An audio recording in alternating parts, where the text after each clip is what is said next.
I decided to go with the topic race, priesthood, and the temple.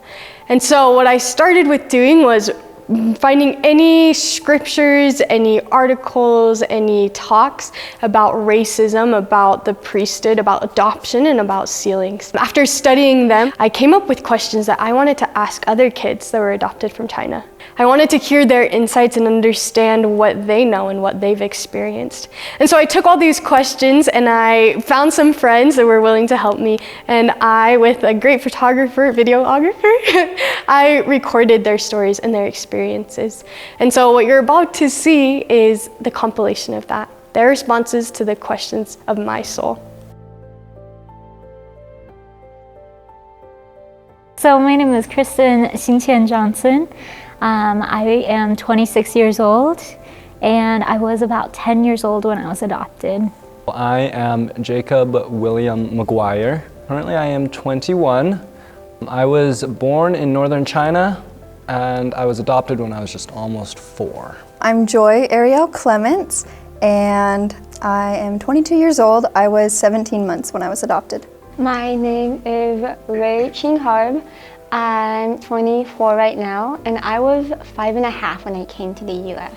My name is Mary Sloan. I'm 23 years old. I was adopted from Guangzhou, China. I was about 20 months old when I was adopted. So my full name is Anna Shinting Sloan. I'm 21 years old, and I was 2 years old when I was adopted.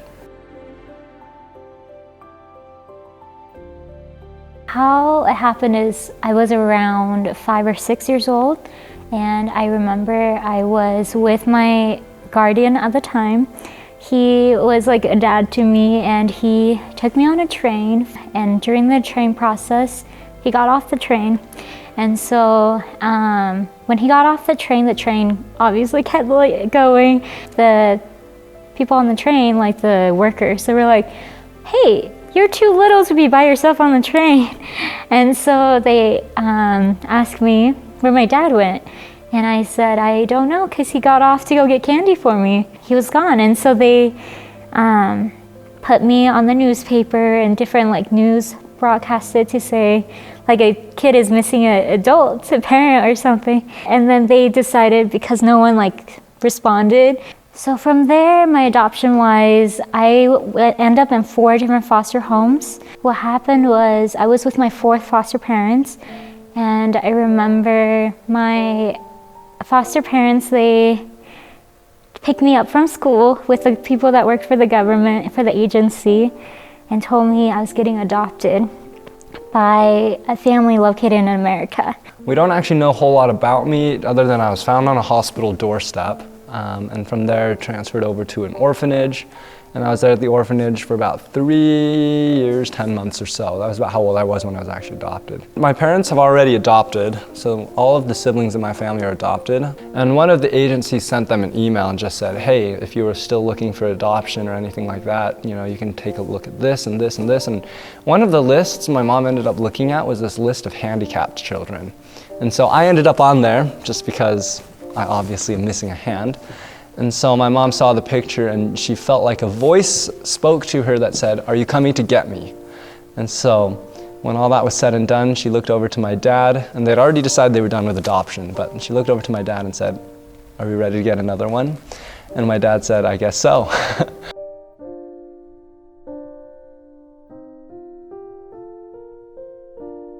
I feel like through the gospel and through the priesthood, I think it has actually softened my heart a lot, knowing that those people, even though I don't understand these people that were like my guardians, or I don't have any relations to them, but in some ways they were my relatives, like siblings-wise in heaven. And I think that helped me understand, oh, like siblings make mistakes. We all give each other a hard time. And maybe on this earth, it happens to be that way. I had this specific moment where I remember, you know, kind of imagining what would it be like if I were to meet my birth mother.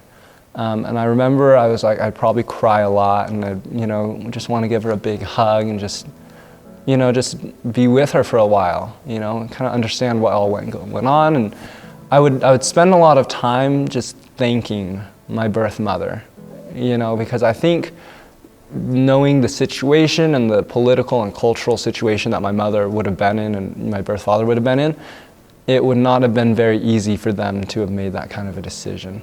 And so I think number one, I would just really appreciate that, and I would want to say thank you so much for that. Number two is I would want to bring these gospel principles that I know, I would want to be able to bring that into their lives just a little bit.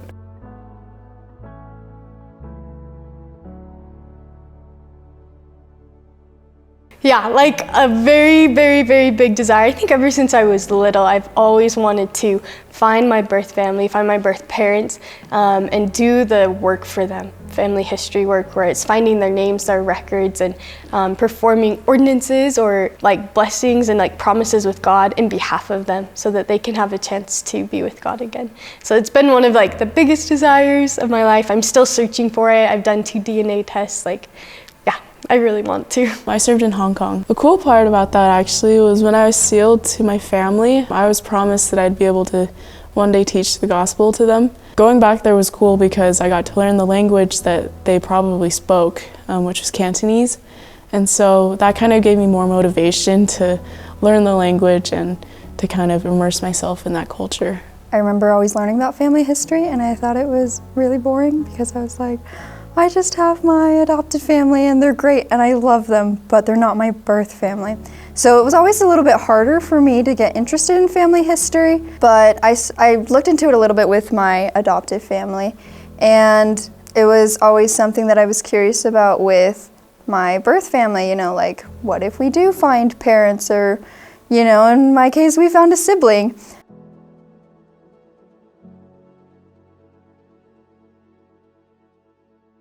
Hearing stories about my parents when they were young is always really, really tender, and knowing what goes behind the family name and just either, you know, both my mom and my dad, their sides, and just knowing the history and the identity of these people. Yeah, when I was about 14 years old, I got sealed to my parents and my family, and it was like the very neatest experience because I knew my parents, my adopted parents, were supposed to be my parents in the first place.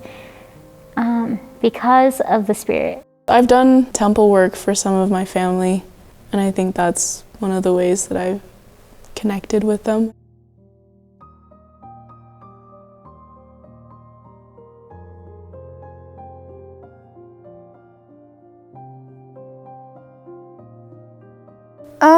Yeah. Short answer, yes.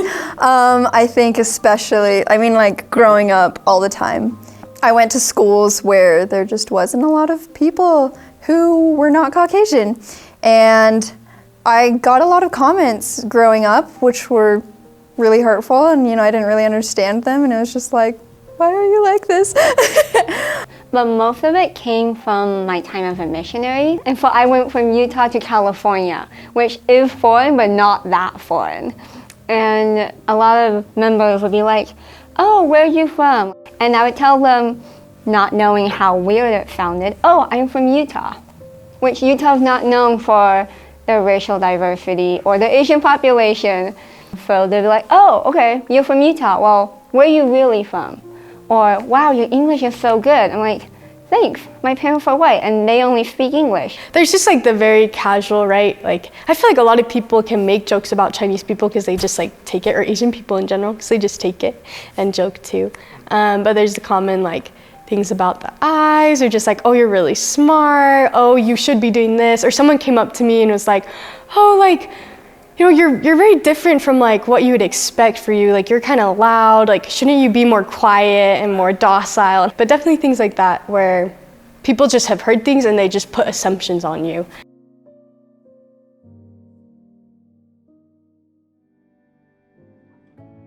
It's a process. I haven't really gotten to the place where I'm like, I'm totally comfortable with my identity. I don't know if anybody ever will be. People think adoption is a one-time event, but it's not. It's a lifelong process for the adoptee and their family. From my perspective, I'm still trying to accept myself and figuring out how I fit as a member of the church, as an Asian American, as somebody who is like Asian enough in a way. But from my family perspective, it was a one-time event that happened 19 years ago?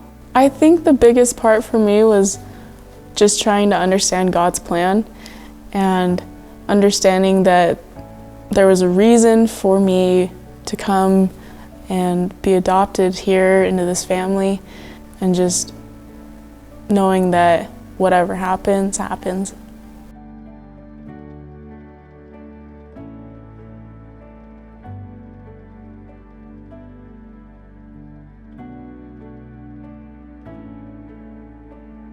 People who are adopted and who are coming to terms with what is happening around them, you can use the past as a good thing or a bad thing to shape your future. The best part is we get to have that in our own hands, like to control that. Love where you're at.